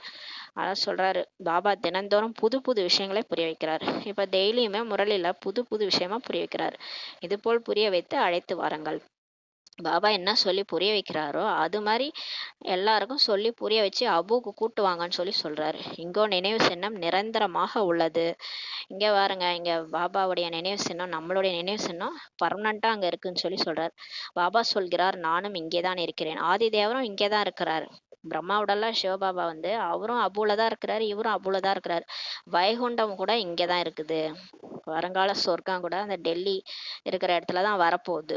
அபுவை நோக்கி தான் வரும். அபுவுக்கு மிகப்பெரிய மகிமை ஆகிடும் சொல்லி சொல்றார். அபு என்னவாக ஆகிடும் என்பதே தெரியாது. எப்படி பாருங்கள், குருஷேத்திரத்தை நன்றாக ஆக்குவதற்கு கோடிக்கணக்கான ரூபாய் செலவழிக்கிறாங்க. எவ்வளவு ஏராளமான மனிதர்கள் போய் அங்க கூடுகின்றனர். இந்த குருஷேத்திரன்றது இந்த மகாபாரதம் நடந்த இடம்னு சொல்லி சொல்லுவாங்க. அதனால அங்க போய் கோடிக்கணக்கான ரூபாய் செலவழிச்சு அங்க நிறைய பேர் வர வைக்கிறாங்கன்னு சொல்லி சொல்றாரு. அவ்வளவு துர்நாற்றமும் அழுக்கும் அங்க சேர்ந்து விடுகின்றது. மனிதர்கள் அவ்வளவு பேர் போறதுனால துர்நாற்றம் அழுக்கு அங்க சேர்ந்துருதுன்றாரு. கேட்கவே வேண்டாம், எவ்வளவு பெருங்கூட்டம் சேர்ந்து விடுகிறது. செய்தி வந்தது, பஜன் மண்டலியின் ஒரு பஸ் முழுகி போனது என்று. அப்ப அந்த காலத்துல பாபா சொல்லியிருக்கிறாரு. அப்ப அந்த இடம் குருஷேத்திரத்துக்கு போறான்ட்டு பஸ்ஸே ஒண்ணு வந்து முழுகிருச்சான். அந்த மாதிரி செய்தி வந்ததான். இவையெல்லாம் துக்கம்தான் இல்லையா? பாபா சொல்றாரு, இதெல்லாம் துக்கம் தானே. அகால மரணம் நிகழ்ந்து கொண்டே உள்ளது. இந்த நேரம் பாருங்க, திடீர்னு இறந்துடுறாங்க எல்லாம், ஆக்சிடென்ட். அங்கோ சத்தியுகத்துல இந்த மாதிரி அகால மரணம்லாம் நடைபெறாதுன்னு சொல்லி சொல்றாரு. இந்த விஷயங்களை எல்லாம் நீங்க தான் புரிய வைக்க முடியும்னு சொல்லி பாபா சொல்றாரு. இப்ப இதெல்லாம் பாபா வந்து நமக்கு வந்து சொல்லி கொடுக்குறாரு இல்லையா? உலகத்துல மற்றவங்களை தவிர பிகேஸால தான் இந்த விஷயத்தெல்லாம் மற்றவங்க புரிய வைக்க முடியும்னு சொல்லி சொல்றாரு. உரையாடுபவர்கள் மிகவும் புத்திசாலியாக இருக்க வேண்டும். இப்ப இதெல்லாம் புரிய வைக்கிறவங்க புத்திசாலியா இருக்கணும்ன்றாரு. பாபா ஞானத்தை பம்ப் செய்து கொண்டிருக்கிறார், ஊட்டி கொண்டிருக்கிறார். இப்ப ஞானத்தை நமக்கு வாயில ஊட்டிக்கிட்டு இருக்கிறாராம் பாபா. புத்தியில் பதிய வைத்து கொண்டிருக்கிறார். நம்ம புத்தியில ஞானத்தை பதிய வைத்துட்டு இருக்கிறாரு. யாரெல்லாம் நல்ல ஸ்டூடெண்ட்டோ நல்லா மனப்பாடம் பண்ணி வச்சுக்குவாங்க, வர்றவங்களுக்கு புரிய வைப்பாங்கன்றாரு. உலகம் இந்த விஷயங்கள் எல்லாம் புரிந்து கொள்வதில்லை. ஆனா இந்த விஷயம்லாம் நம்மளை தவிர உலகத்தார் புரிஞ்சுக்கிறதே இல்லைன்றாரு. அவர்கள் புது உலகை சுற்றி பார்க்க செல்வதாக நினைக்கின்றனர். அவங்க என்ன பண்ணுவாங்க, அவங்க என்ன நினைச்சுக்கிறாங்க, இந்த உலகம் புதுசா இருக்குது, இதை நம்ம போய் அமெரிக்கா, லண்டன் இதெல்லாம் சுத்திட்டு வரலான்ட்டு போறாங்க. பாபா சொல்கிறார், இந்த உலகம் பழையதாகவே ஆகிவிட்டது. பாபா சொல்றார், இது ஒன்றும் புது உலகமே கிடையாது, இதை போய் புதுசுன்றீங்க, இது ரொம்ப வேஸ்ட், எவ்வளோ வருஷம் ஆயிப்போச்சு, இது பழையதா ஆயிடுச்சுன்னு சொல்லி சொல்றாரு. அவர்கள் சொல்கின்றனர், இன்னும் 40,000 வருடங்கள் உள்ளன என்று. அவங்க வெளி உலகத்தார் சொல்றாங்க, கலியுகம் இன்னும் 40,000 வருஷம் இருக்குது, இப்பதான் குழந்தையா இருக்குது கலியுகம், ஸ்கூலுக்கு போயிட்டு இருக்குன்னு சொல்லி சொல்றாங்களாம். பாபா சொல்றாரு, நீங்களோ சொல்கிறீர்கள் முழு கல்பமே 5,000 வருடங்கள் தான் என்று. பாபா நமக்கு சொல்றாரு இல்லையா, 5,000 வருஷம் தான் டோட்டலாவே. 100 வருஷன்றது எவ்வளோ பெருசு, இதுல 40,000 வருஷம்னா எங்கதான் போறது, எத்தனை பிறவி எடுக்கிறது, எவ்வளோ குழப்பம். எப்படி 40,000 வருஷம்னா நீங்க எத்தனை எத்தனை பிறவி எடுத்தீங்கன்னு கூட உங்களுக்கு ஞாபகமே இருக்காதுன்னு சொல்லி சொல்றாரு. 100 வருஷன்றதே அதிகம்தான். அப்ப டோட்டலா கல்பமே 5,000 வருஷம் தான் சொல்லி பாபா சொல்றாரு. பழைய உலகத்திற்கோ மரணம் எதிரிலேயே உள்ளது சொல்லி சொல்றாரு. இப்ப இந்த பழைய உலகம் வந்து ஐசியூல இருக்குது. அதை உட்காந்து ஐசியூல அட்மிட் பண்ணியிருக்கிறாங்க. இப்போ பழைய உலகத்தை ஒரு பக்கம் குளோபல் வார்மிங், ஒரு பக்கம் வந்து விநாசம், ஒரு பக்கம் வந்து 5 தத்துவங்களும் சீருது. இதுல பழைய உலகத்தை ஐசியூல அட்மிட் பண்ணியிருக்கிறோம்னு சொல்லி பாபா சொல்றாரு. அதுக்கு மரணம் எதிரிலேயே இருக்குன்னு சொல்லி பாபா சொல்றாரு. இது காரிருள் என சொல்லப்படுகின்றது. இப்ப இது காரிருளா இருக்குது. கும்பகர்ணன் உலகத்துல உறங்கிட்டு இருக்கிறாங்கன்னு சொல்லி சொல்றாரு. புத்தி பூட்டே க்ளோஸ் ஆயிடுச்சு, கும்பகர்ணன் மாதிரி தூங்கிட்டு இருக்கிறாங்க. கும்பகர்ணன் பத்தி ஒரு கதை இருக்கும். அவன் வந்து அரைக்கல்பம் தூங்கினான், அரைக்கல்பம் விழித்திருந்தான்னு சொல்லி ஒரு கதை இருக்குது. அது ராமாயணத்துல இருக்கும். அந்த ராவணன் வந்து ராவணன் வந்து ராமரோட போரிட்டு இருக்கும்போது இவன் தூங்கிட்டே இருப்பான். அந்த போரே முடிஞ்ச பிறகுதான் அவன் எழுந்து வருவான். ராவணனை கொன்ன பிறகுதான் அந்த கும்பகர்ணன் எழுந்து வருவான். அந்த மாதிரி இங்கேயும் சிலர் இருக்கிறாங்க. இப்ப நம்ம எழுப்புறோம்ல, தூங்கிட்டு இருக்காங்கன்னா தூங்கல, அந்த ஆத்ம உணர்வை அடைய மாட்டாங்க, தேக உணர்வுலயே இருப்பாங்க. நான் தேகம்னு நினைச்சிட்டே இருப்பாங்க. நம்ம சொல்ற ஆத்மான்றதெல்லாம் புரிஞ்சிக்கவே மாட்டாங்க. கடைசியா அந்த ராவண ராஜ்யமே அழிஞ்சிரும் இல்லையா, விநாசம் வரும் இல்லையா, அப்பதான் வீழ்ச்சிக்குவாங்க. ஐயையோ இவங்க சொன்னதெல்லாம் ரைட்டு தான், விநாசம் நடக்குது, ஐயையோ இவங்க சொன்னதெல்லாம் உண்மை போல இருக்கு, நம்ம முயற்சி பண்ணாம விட்டோன்ட்டு அப்பதான் எழுந்திருப்பாங்கன்னு சொல்லி சொல்றாரு. அப்ப அரை கல்பம் விழித்திருந்தான் அரை கல்பம் உறங்கினான்றது உங்க உதாரணம் தான் சொல்லி சொல்றாரு. நம்ம தான் ஆத்ம உணர்வுல இல்ல இல்லையா, இப்ப அது 2500 வருஷமா ஆத்ம உணர்வுல நம்ம இல்ல. 2500 வருஷம் ஆத்ம உணர்வுல நம்ம சத்தியுகம் திரேதாயுகத்துல இருந்தோம். நீங்கள் தான் கும்பகர்ணனாக இருந்தீர்கள் சொல்லி நம்மள சொல்றாரு. நம்ம அரை கல்பம் விழிச்சிருந்தோம், அரை கல்பம் ஆத்ம உணர்வுல இல்லாம தேக உணர்வுல தூங்கிட்டோம்னு சொல்லி சொல்றாரு. இந்த விளையாட்டு மிக அற்புதமானது. இது வந்து சிவனின் திருவிளையாடல். இது ரொம்ப அற்புதமான விளையாட்டுன்றாரு. இவ்விஷயங்களை அனைவராலும் புரிந்து கொள்ளவே இயலாது. இது எல்லாராலையும் புரிஞ்சுக்க முடியாது உங்களை தவறன்றாரு. அநேகரோ இப்படியே ஏதோ பாவனையில் வந்து விடுகின்றனர். சிலரு அங்க கோயிலுக்கு போற மாதிரி இங்கேயும் பாவனையில வந்துடுறாங்கன்னு சொல்லி சொல்றாரு. கோயிலில் கூட போவாங்கல்ல, இங்கே போனேன் எனக்கு குழந்தை பிறந்துச்சுன்னொடனே பின்னாடியே 4 பேர் போயிடுவாங்க.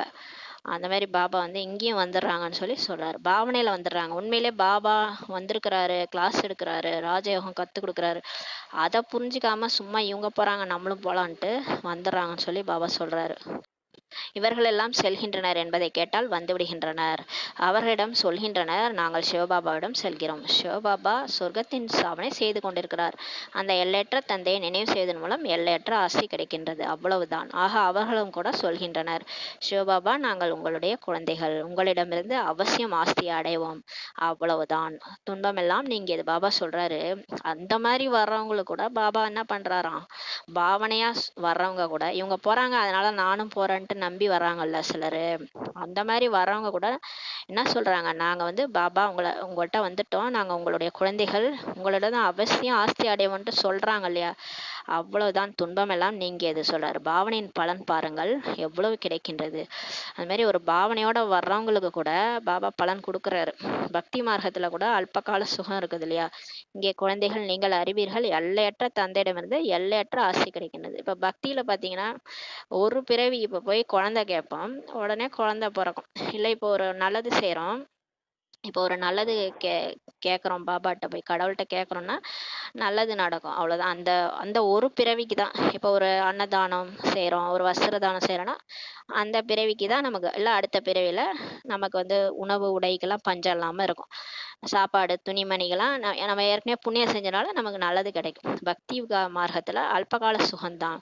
ஆனால் இங்கே வந்தீங்கன்னா பாபா கிட்ட நீங்கள் செய்கிற ஒன்று பல மடங்கு அப்படியே எடுக்க போகிற அடுத்த 84 பிறவிக்கும் உங்களுக்கு ஆஸ்தி கிடைக்குதுன்னு சொல்லி பாபா சொல்கிறார்.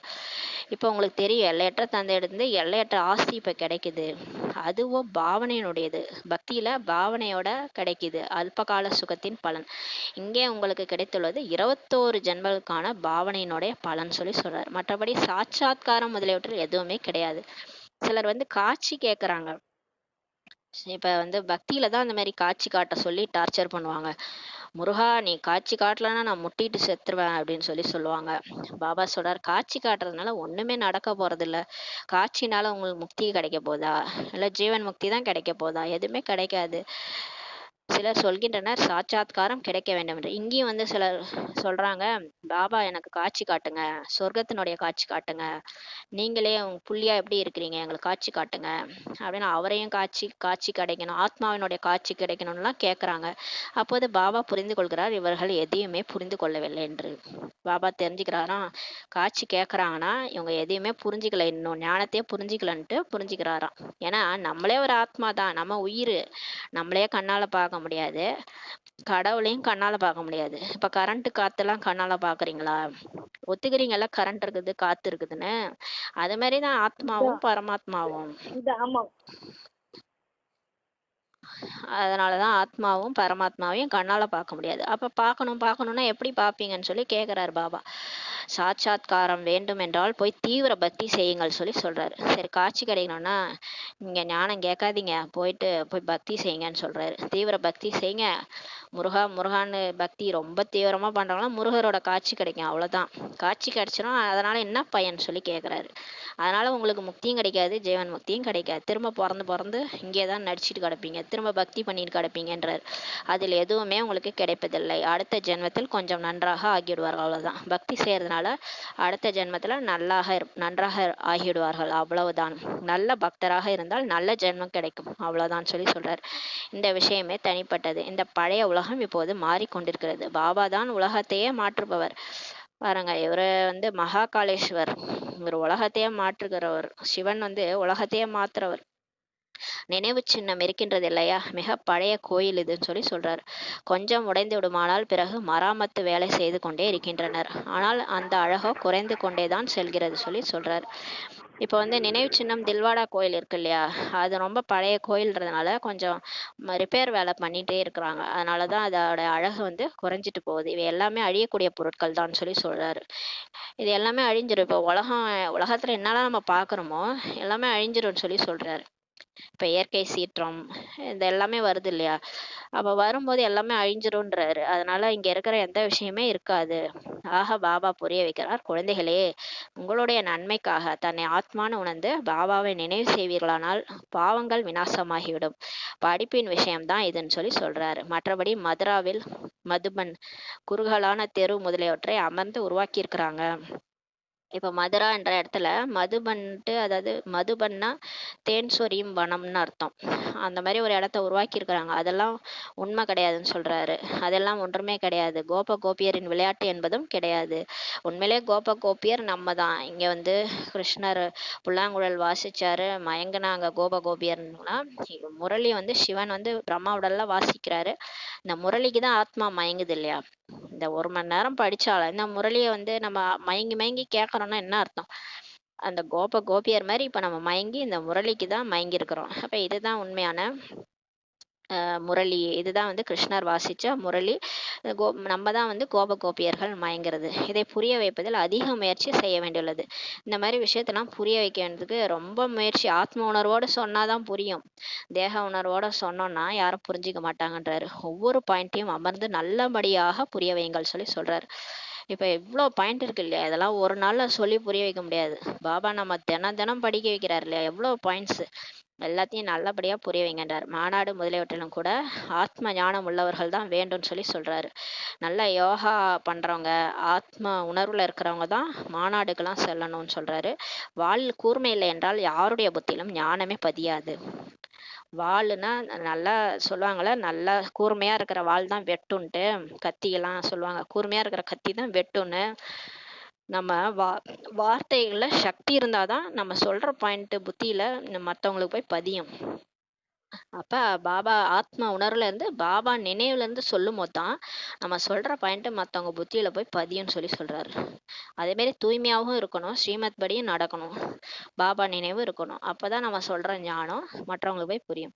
அதனால பாபாவும் சொல்கிறார், இப்போது இன்னும் தாமதமாகும். பாபா சொல்றாரு, இன்னும் அந்த அளவுக்கு நீங்க ரெடி ஆகல, இன்னும் அந்த அளவுக்கு நீங்க கூர்மை இல்லை வார்த்தையிலன்னு சொல்றாரு. அதனால இன்னும் கொஞ்சம் லேட் ஆகுன்றாரு.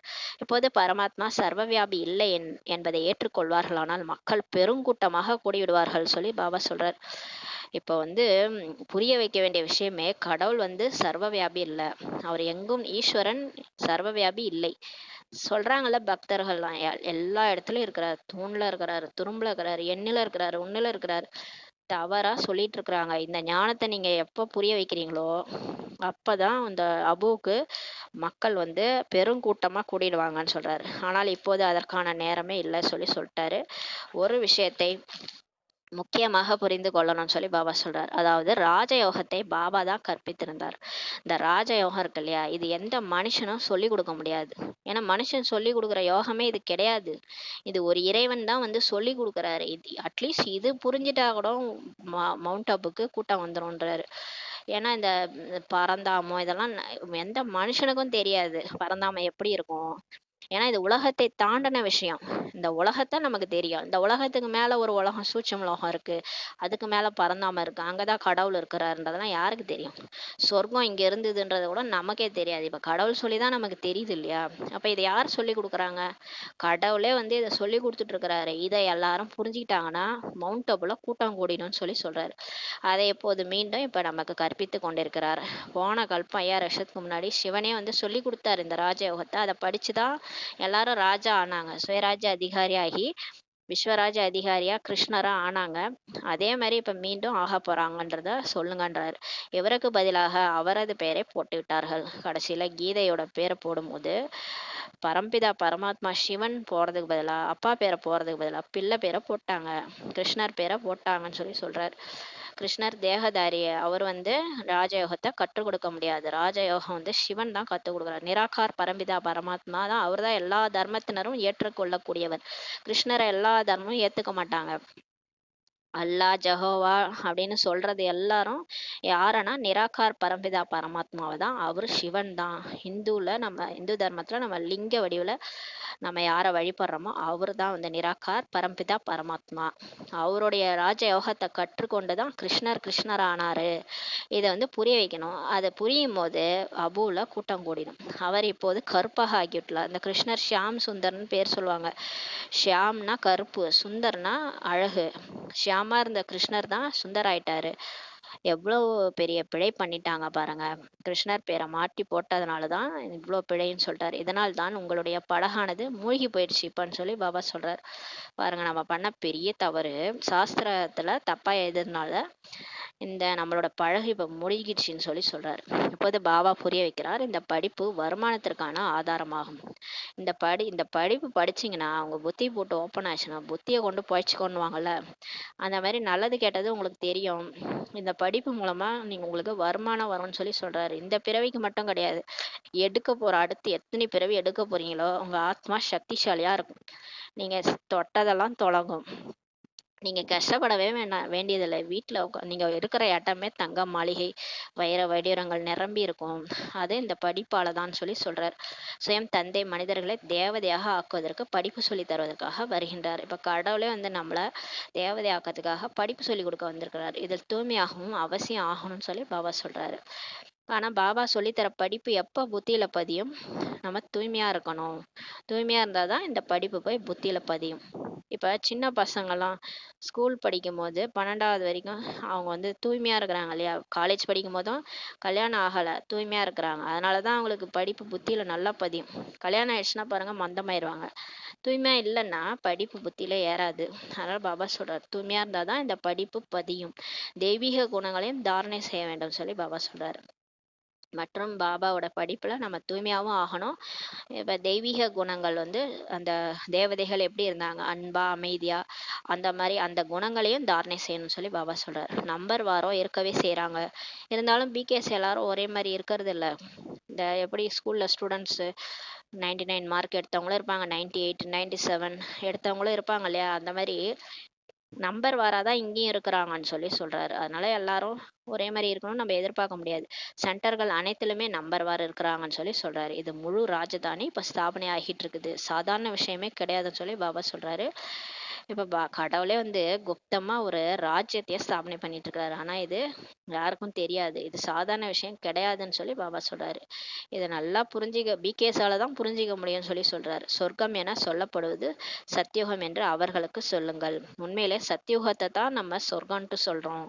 சத்தியுகம்ன்றது சத்தியமான யுகம். அங்க பொய்யே இருக்காது, உண்மை மட்டுமே இருக்கும். அல்லாவின் தோட்டம் அது. சிவனே ராஜ்யம் பண்ண சத்தியமான யுகம். அதனால சத்தியமானவர் சிவன் வந்து ராஜ்யம் பண்றாரு. அது சத்தியுகம். அதனாலதான் சிவன் கோயில்ல மட்டும்தான் அந்த சத்தியுக லிங்கம், திரேதாயுக லிங்கம்லாம் போட்டிருப்பாங்க. அப்ப சத்தியுகன்றதான் சொர்க்கம்னு சொல்லி புரிய வைங்கன்றார். ஆனால் அங்குள்ள ராஜ்யம் எப்படி நடைபெறுகின்றது மற்றும் தேவதைகளின் கூட்டத்தை பார்க்க வேண்டுமானால் அபுக்கு வாருங்கள். சொர்க்கத்துல எப்படி ராஜ்யம் நடக்கும், அங்க தேவதைகள் எப்படி இருப்பாங்கன்னு பார்க்கணும்னா மவுண்ட் அபுக்கு வாங்கன்னு சொல்லுங்க. மேலே கூரையில் சொர்க்கம் காணப்படுவதாக வேற எங்குமே கிடையாது. அந்த கோயில் வந்து தில்வாடா கோயில்ல கூரையில சொர்க்கம் காமிச்சிருப்பாங்க. அதை பார்த்துட்டு தான் இப்ப நிறைய பேர் என்ன நினைச்சுறாங்க, வானத்துல சொர்க்கம் இருக்குன்னு நினைச்சிட்டாங்க. அதாவது அது அமைக்க இடம் இல்லைன்ட்டு அவங்க மேற்கூரையில அமைச்சிட்டாங்க. ரூஃப்ல வந்து சொர்க்கத்தை ஹெவனை காமிச்சிட்டாங்க. தில்வாடா கோயில்ல இடம் இல்லைன்ட்டு இவங்க என்ன நினைச்சிட்டாங்க, வானத்துல சொர்க்கம் இருக்குன்னு நினைச்சிட்டாங்க. பாபா என்ன சொல்றாரு, வானத்துலலாம் ஒண்ணுமே கிடையாது. ஏற்கனவே பூமியே அந்த இடத்துல தான் தொங்கிட்டு இருக்குது. அப்புறம் எங்க இருந்து வானத்துல சொர்க்கம் இருக்கும்? அதெல்லாம் புரிஞ்சுக்கணும் இல்லையா? புத்தி இருந்தா நல்லா புரிஞ்சுக்கலாம். நம்ம தான் புத்தி போட்டு க்ளோஸ் ஆயிருந்தது இல்லையா? இவ்வளோ 2500 வருஷமா புத்தி போட்டு க்ளோஸ் பண்ணிருச்சு இந்த ராவணன். அதனால நம்ம இப்பதான் எல்லாத்தையுமே புரிஞ்சுக்கிறோம். அஜ்மீரில் சொர்க்கத்தின் மாடல் இருந்தாலும் கூட அது வேறு விஷயம் சொல்லி சொல்றாரு. அஜ்மீர்ல ஒரு இடம் இருக்கு. அங்க பார்த்தீங்கன்னா, சொர்க்கத்தினுடைய மாடலே இருக்குது. இருந்தாலும் அது மனிதர்கள் உருவாக்குனது. அது வேற விஷயம்னு சொல்றாரு. இங்க ஆதிதேவரும் கூட இருக்கிறார் அல்லவா. ஆனா தில்வாடா கோயில்ல ஆதிதேவரும் இருக்கிறாரு. சத்தியுகத்தை யார் எப்படி ஸ்தாபனை செய்தார்? இதுவும் மிக சரியான நினைவுச்சின்னமாக உள்ளது. இப்ப ஆதிதேவர்ன்றவர் தான் இந்த சத்தியுகத்தை ஸ்தாபனை செஞ்சார். பிரம்மா உடல்ல சிவன் வந்து தான் சத்தியவத்தை ஸ்தாபனை செய்தார்ன்ற சரியான நினைவு சின்னம் வந்து தில்வாடா கோயில்ல தான் இருக்குது. இப்போது நாம் சைத்தன்ய தில்வாடா என்ற பெயரை எழுத முடியாதுன்னு சொல்றாரு. எப்போது மனிதர்கள் தாங்களே புரிந்து கொண்டு விடுவார்களோ அப்போது தாங்களாவே சொல்வாங்களாம், நீங்கள் எழுதுகள் என்று. இப்போது அல்ல. இப்ப நம்ம மதுபனுக்கு பேர் வைக்கலாம், சைத்தன்ய தில்வாடா கோயில்ட்டு வைக்கலாம். ஆனா மனுஷங்க புரிஞ்சுக்கலன்னா சண்டைக்கு வருவாங்க இல்லையா. ஜெயினர்கள் எங்க கோயில் பேரை நீங்க எப்படி வச்சுக்கலாம் அப்படின்ட்டு கேட்பாங்க. ஆனா மனுஷங்க ஒரு காலத்துல புரிஞ்சுக்குவாங்க. அப்ப அவங்களே வந்து சொல்லுவாங்க, நீங்க மதுபனுக்கு பேர் வச்சுக்கோங்க. ஏன்னா உங்களுடைய நினைவு சின்னம் தான் இங்க நாங்க கட்டியிருக்கிறதுன்ட்டு நாங்க புரிஞ்சுக்கிட்டோன்ட்டு அவங்களே சொல்லுவாங்க. அப்ப நம்ம அந்த பேரை வச்சுக்கலாம்னு பாபா சொல்றாரு. இப்போது பாருங்கள், கொஞ்சம் பிரச்சனை வந்தாலே என்ன செய்து விடுகிறார், கோபக்காரர்கள் அதிகமா இருக்கிறாங்க. தேக அபிமானம் உள்ளது இல்லையா, குழந்தைகளாகிய உங்களை தவிர ஆத்மா அபிமானியோ யாருமே இருக்க முடியாது. இப்ப பாபா தான் நம்மள வந்து மாத்தி தேக உணர்வுலேருந்து வெளியேற வச்சு அமைதியாக்கிட்டாரு, ஆத்ம அபிமானியா ஆக்கிட்டாரு. ஆனா உலகத்துல மற்றவங்க எல்லாம் 5 விகாரத்துல போய் கோபக்காரங்களா இருக்கிறாங்கன்னு சொல்றாரு. முயற்சி செய்ய வேண்டும், அதிர்ஷ்டத்தில் இருந்தால் நடக்கட்டும் என்று இருந்து விடக்கூடாது. பாபா சொல்றாரு, முயற்சியும் செய்யணும். அதிர்ஷ்டத்துல இருந்தால் நான் நம்பிக்கை ஆவேன், அதிர்ஷ்டத்துல இருந்தா நான் முயற்சி பண்றேன்லாம் சொல்லக்கூடாது. முயற்சி செய்பவர்கள் இது போல சொல்ல மாட்டாங்க. அவங்க வந்து முயற்சி பண்ண ஆரம்பிச்சாலே பாபா ஒரு அடி எடுத்து வச்சா, தைரியம் என்ற ஒரு அடி எடுத்து வச்சிங்கன்னா கடவுள் மேல நம்பி பாபா வந்து 1000 அடி எடுத்து வச்சு உதவி செய்ய வருவார். 1000 மடங்கு உதவி நான் கொடுக்குறேன்றார். அவர்களோ முயற்சி செய்து கொண்டே இருப்பார்கள். முயற்சி செய்யறவங்க சொல்ல மாட்டாங்க, அவங்க முயற்சி பண்ணிட்டே இருப்பாங்க. பிறகு ஃபெயில் ஆகிவிட்டால் அப்போது சொல்வார்கள், அதிர்ஷ்டத்தில் எது இருந்ததோ அது நடந்தது என்று. சிலர் வந்து இப்ப சொல்றாங்கல்ல, அதிர்ஷ்டத்துல இருந்தா நான் பண்றேன்ட்டு, கடைசியா ஃபெயில் ஆயிட்ட பிறகு சொல்லுவாங்களாம், அதிர்ஷ்டத்தில் எது இருந்ததோ அதுதான் நடந்துச்சுன்ட்டு சொல்லுவாங்கன்னு சொல்றாரு. நல்லது. இனிமேல இனிமையான தேடி கண்டெடுக்கப்பட்ட செல்ல குழந்தைகளுக்கு தாயும் தந்தையுமாக பாப் தாதாவின் அன்பு நினைவு மற்றும் காலை வணக்கம். ஆன்மீக குழந்தைகளுக்கு ஆன்மீக தாய் தந்தை நமஸ்தே. நம்ம ஆன்மீக குழந்தைகள் ஆன்மீக தாய் தந்தைக்கு நமஸ்தே. தாரணைக்கான முக்கிய சாரம், ஃபர்ஸ்ட் பாயிண்ட், ஆத்ம அபிமானி ஆவதற்கான முழுமையான முயற்சி செய்ய வேண்டும். எது அதிர்ஷ்டத்தில் இருக்குமோ அது நடக்கட்டும் என்று ஒருபோதும் யோசிக்க கூடாது. புத்திசாலிகளாக ஆக வேண்டும் பாபா சொல்றாரு. இப்போ நம்ம ஸ்கூலுக்கே போறோம், நம்ம படிக்கிறோம், எது அதிர்ஷ்டத்துல இருக்குதோ நடக்கட்டும்னு இருக்கிறோமா, வீட்டுல பெண்ட் எடுத்துட மாட்டாங்க, ஒழுங்கா படிக்கிறியா இல்லைன்னா வதான்ட்டு. அந்த மாதிரி பாபா சொல்றதே இல்லை, பாபா அடிக்கிறதும் இல்லை. முயற்சி பண்ணுங்கன்னு சொல்றாரு, அவ்வளவுதான். நம்ம வந்து அதிர்ஷ்டத்துல இருந்தா நான் பண்றேன் அப்படிலாம் இருக்கக்கூடாது. முயற்சி பண்ணணும். என்ன சொல்றாரு, அவர் நினைக்க சொல்றாரு, அவ்வளவுதான். டெய்லி முரளி கேட்கணும், பாபாவை நினைக்கணும், அவ்வளவுதான். இதை வீட்டுல இருந்துகிட்டே செஞ்சாலும் பரவாயில்ல. அப்பப்ப சென்டருக்கு போயிட்டு வரணும், மதுபன் போயிட்டு வரணும். அப்ப புத்திசாலியாக ஆகுங்கன்னு சொல்றாரு. 2வது பாயிண்ட், ஞானத்தை கேட்டு அதை சொரூபத்தில் கொண்டு வர வேண்டும் பாபா சொல்றாரு. இப்ப ஞானத்தை கேட்டு அந்த ஞானத்தை நடைமுறையில கொண்டு வரணும். கேட்டு இந்த காதுல வாங்கி அந்த காதுல விட்டுறக்கூடாது. அந்த படிப்பு மாதிரி ஸ்கூல்ல படிச்சுட்டு இந்த காதுல வாங்கி அந்த காதுல விட்டுருவோம், என்ன படிச்சுன்னு கூட தெரியாது. அந்த மாதிரி இங்க இருக்கக்கூடாது. ஞானத்தை நம்ம வாழ்க்கையில நடைமுறையில கொண்டு வரணும். நினைவின் கூர்மையை தாரணை செய்து பிறகு சேவையும் செய்யணும். பாபா சொல்றாரு, பாபா நினைக்கணும், நினைச்சு முரளியை தாரணை செய்யணும், தாரணை பண்ணி மற்றவங்களுக்கு சொல்லவும் செய்யணும், சேவையும் செய்யணும்னு சொல்றாரு. அனைவருக்கும் அபு என்ற மகான் தீர்த்த ஸ்தலத்தின் மகிமையை சொல்ல வேண்டும். நம்ம அபு போயிட்டு வந்து நம்ம அபுவோட அற்புதத்தை, அங்க இருந்த நமக்கு எப்படி இருந்தது அதை பற்றி மற்றவங்களுக்கும் அந்த நம்மளுடைய அனுபவத்தை, அபுல இருந்த அனுபவத்தை மற்றவங்களுக்கும் சொல்லி மகிமையை சொல்லணும்னு சொல்றாரு. அங்க இறைவனே வந்து எல்லாருக்கும் முக்தி, ஜீவன் முக்தி கொடுக்குறாரு. அந்த இடம்தான் தீர்த்த ஸ்தலமா இருக்குதுன்றத எல்லாருக்கும் புரிய வைக்கணும்னு சொல்றாரு. வரதானம், ஒரு பாபா என்ற வார்த்தையை நினைவு மூலமாக நினைவு மற்றும் சேவையில் இருக்கக்கூடிய உண்மையான யோகி, உண்மையான சேவாதாரி ஆவீர்களாக என்ற வரதானம் கொடுக்குறாரு. ஒரு பாபான்ற வார்த்தையை மட்டும் நினைச்சுக்கோங்க. அந்த நினைவு மூலமா எனக்கு ஒரு பாபா தான், வேற யாருமே இல்லை, அவர் தான் செய்பவர் செய்பவர், இது நான் இல்லை, நான் கருவி, அவர் தான் செய்ய வைக்கிறார். அந்த பாபான்ற வார்த்தையை மட்டும் நினைவு வச்சுட்டு நினைவு மற்றும் சேவையில இருக்கக்கூடிய உண்மையான யோகி, உண்மையான சேவாதாரி ஆகுங்கன்ற வரதானம் கொடுக்கிறாரு. குழந்தைகளாகிய நீங்கள் வாயால் அல்லது மனதால் திரும்ப திரும்ப பாபா என்ற வார்த்தையை கூறுகிறீர்கள். இப்ப நம்ம வாயாலையும் சொல்றோம், மனசுலயும் பாபா பாபான்னு சொல்லிட்டே இருக்கிறோம். நீங்க ஏன்னா குழந்தைகள் இல்லையா. பாபான்னா தந்தை, பாபானா ஏதோ கிடையாது, இங்க பாபானா தந்தைன்னு அர்த்தம். ஏன்னா நம்ம ஆத்மா, நம்மளுடைய அப்பா பரம்பிதா பரமாத்மா. அந்த இதுல அவங்க ஹிந்தில பாபா சொல்றாங்க. ஹிந்தில பாபானா தந்தை, நம்ம தமிழ்ல தந்தை தான் சொல்றோம். அப்ப பாபானா தந்தை. ஏன்னா நீங்க குழந்தைகள்ன்றதுனால என்ன அப்பான்னு கூப்பிடுறீங்க. எனவே அப்பா என்ற வார்த்தை, பாபா என்ற வார்த்தை நினைவுக்கு வருவது அல்லது யோசிப்பது, இதுதான் யோகமாகும். இப்ப அப்பான்னு நினைச்சாலே நீங்க புள்ளியா நிராகாரம் தான் உங்களுக்கு ஞாபகம் வரணும். சரீரத்தினுடைய தந்தை ஞாபகம் வரக்கூடாது. நான் ஆத்மா புள்ளியா இருக்கேன், பாபா புள்ளியா இருக்கிறாரு, அவரு என்னுடைய அப்பா. இதுதான் யோகம் சொல்லி பாபா சொல்றாரு. மேலும் வாயால் அடிக்கடி பாபா இவ்வாறு கூறுகிறார், பாபா இப்படி கூறினார் என்று கூறுவது இதுதான் சேவையாகும். அந்த மாதிரி பாபாவை நினைக்கிறது யோகம். வாய் மூலமா இப்ப முரளி எடுத்து படிக்கும்போது பாபா சொன்னாரு, பாபா சொன்னாரு. ஏன்னா நம்ம சொல்லல இல்லையா, இது யார் சொல்றது? சிவனே வந்து சொல்றாரு. சிவபாபா வந்து சொன்னாரு, பாபா இப்படி சொன்னார், பாபா இப்படி கூறுகிறார், இதுதான் சேவை. நான் செஞ்சேனே அங்க சொல்லக்கூடாது, நான் சொல்றேனே இங்க சொல்லக்கூடாது, பாபா தான் சொன்னாரு அப்படிதான் சொல்லணும். இதுதான் சேவைன்னு சொல்லி சொல்றாரு. ஆனால் இந்த பாபா என்ற வார்த்தையை ஒரு சிலர் இதயபூர்வமாக கூறக்கூடியவர்களாக இருப்பார்கள். இப்ப பாபா சொன்னாரு, பாபா பாபான்ட்டு நம்ம சொல்றது சிலர் என்ன பண்றாங்கன்னா இதயபூர்வமா உள்ளபூர்வமா சொல்றாங்க, அப்படியே உண்மையாலுமே கடவுளை நினைச்சுக்கிட்டு சொல்றாங்க.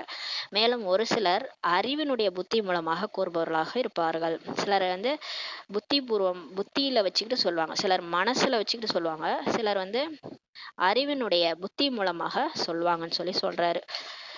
அப்ப என்ன சொல்லுவாங்கன்னா, அவங்க சொல்லி கொடுத்தாங்க அதனால நான் சொல்றேன், அவங்க பாபா சொன்னாங்க அதனால நான் பாபா சொல்றாருன்ட்டு சொல்றேன், அப்படி சொல்லுவாங்க. உண்மையா வந்து இத கடவுள் தான் சொன்னாரு, அவரோட நினைவுல நான் சொல்றேன் அப்படின்ட்டு சொல்ல மாட்டாங்க. யார் இதயபூர்வமாக கூறுகிறார்களோ அவர்களுடைய இதயத்தில் எப்போதும் கண்கூடான பிராப்தியாக குஷி மற்றும் சக்தி கிடைக்கிறது.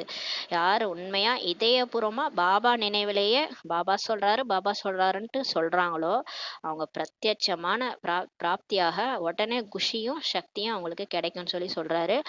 மூளையை மட்டும் பயன்படுத்தி புத்தியை பயன்படுத்தி பேசுறவங்களுக்கு பேசும் நேரத்தில் தான் குஷி கிடைக்கும், ஆனா சதா காலத்திற்கான குஷியே இருக்காதுன்னு சொல்லி பாபா சொல்றாரு. சிலர் வந்து எதையாவது ஒரு பலனை எதிர்பார்த்து வந்து பேசுவாங்க, தன்னோட புத்தியை பயன்படுத்தி ஞானத்தை சொல்லுவாங்க. சில எக்ஸாம்பிள்லாம் சொல்லி இதை நான் சொல்றேன் பாரு அப்படின்ட்டு பெருமையா இதை பாபா சொல்றாருன்னு சொல்லாம நம்ம தான் சொல்றோம் அப்படின்னு நினைச்சுக்கிட்டு தன்னை பெருமைப்படுத்தணும், தன்னை எல்லாரும் புகழணும் அப்படின்னு நினச்சிக்கிட்டு கூட சொல்லுவாங்க. பாபா சொல்கிறாருன்னு சொல்லும்போது அது நம்ம வந்து அதோட பலனை நம்ம எதிர்பார்க்க மாட்டோம். இப்போ மூளையை பயன்படுத்தி புத்தியை பயன்படுத்தி சேவை செய்கிறவங்க ஏதாவது அதனால் பலன் கிடைக்கணும், ஒரு புகழ் பெருமை இல்லை காசு பணம் ஏதாவது கிடைக்கணும்னு நினச்சிக்கிட்டு புத்தி மூலமாக பேசுகிறவங்களுக்கு வந்து அந்த நேரத்துக்கு குஷி இருக்கும், ஆனால் வந்து சதா காலத்தினுடைய குஷி அவங்களுக்கு கிடைக்காதுன்னு சொல்லி சொல்கிறாரு. அப்போ இதயபூர்வமாக சேவை செய்யும்போது குஷியும் சக்தியும் எப்பயுமே அவங்களுக்கு கிடைக்கும்னு சொல்லி பாபா சொல்றாரு. ஸ்லோகன்: பரமாத்மா என்ற ஒளி மீது சமர்ப்பணம் ஆகுபவர்களே உண்மையான விட்டில் பூச்சி ஆவார்கள் சொல்லி பாபா சொல்றாங்க. இப்ப பரமாத்மான்றவர் நமக்கு தெரிஞ்சிச்சு, அவர் வந்து அவருக்கு தேகமே கிடையாது, ஒரு காட் இஸ் லைட்ன்ட்டு கிறிஸ்துவ தர்மத்திலையும் சொல்லியிருக்கிறாங்க. அப்ப வந்து அவர் ஒளி ரூபமா இருக்கிறாரு. இப்ப அவர் வந்திருக்கிறாரு ஒளியா, அவர் அந்த ஒளி வந்துட்டாரு இல்லையா. இப்ப 5000 வருஷம் கழிச்சு அவர் கிடைச்சிட்டாருன்னா உடனே என்ன ஆகணும், உடனே பலியாயிரணும். நீங்க வந்துட்டீங்களா பாபா, உங்களை தான் நான் பக்தியில கூப்பிட்டேன், நீங்க வந்தீங்க, உங்க கூட வந்துடுறேன்னு நான் சொல்லியிருந்தேன் பக்தியில, உடனே இப்ப உடல் மனம் பொருள்லாம் புத்தி மூலமா நான் சமர்ப்பணம் பண்ணிடுறேன்ட்டு உடனே அவர் மேல சமர்ப்பணம் ஆயிட்டு பலியாகிடணும். அந்த மாதிரி யார் பலி ஆகிறாங்களோ சமர்ப்பணம் ஆகிறாங்களோ அவங்கதான் உண்மையான விட்டில் பூச்சி ஆவார்கள் சொல்லி பாபா சொல்றாரு. இந்த விட்டில் பூச்சின்றது இந்த மழை காலத்துல ஒளியில வந்து பலியாயிடும். ஒரு விளக்கு எரியுதுன்னா அந்த மழை காலத்துல அந்த பூச்சி வரும், அந்த அல்பாயுசு இதுக்கு அந்த அப்படியே வந்து சிலது சுத்திட்டு போயிடும், சிலது வந்து அந்த விளக்குலே பலியாயிடும். அது மாதிரி நீங்க விட்டில் பூச்சியா நீங்க இருங்க, பலியாகிற விட்டில் பூச்சியா இருங்க. இப்ப கடவுளே வந்துட்டாருன்னும் போது அவர் மேல சமர்ப்பணம் ஆயிடுங்கன்னு சொல்லி பாபா சொல்றாங்க. அப்பதான் நீங்க உண்மையான விட்டில் பூச்சின்னு சொல்லி பாபா சொல்றாங்க. ஓம் சாந்தி. நன்றி பாபா, நன்றி ராமா.